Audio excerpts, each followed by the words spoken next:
Trypho spoke. I remarked to you, sir, that you are very anxious to be safe in all respects, since you cling to the scriptures. But tell me, do you really admit that this place, Jerusalem, shall be rebuilt?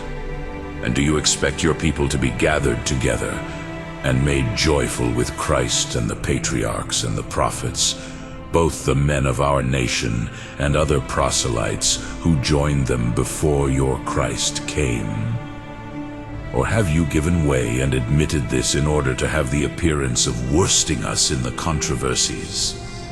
And I, Justin, answered, I am not so miserable a fellow, Trypho, as to say one thing and think another. I admitted to you formerly that I and many others are of this opinion, and believe that such will take place, as you assuredly are aware. But on the other hand, I signified to you that many who belong to the pure and pious faith and are true Christians think otherwise.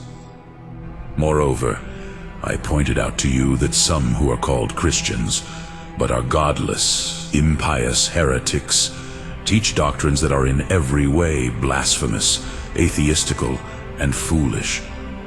But that you may know that I do not say this before you alone, I shall draw up a statement, so far as I can, of all the arguments which have passed between us, in which I shall record myself as admitting the very same things which I admit to you. For I choose to follow not men or men's doctrines, but God and the doctrines delivered by Him.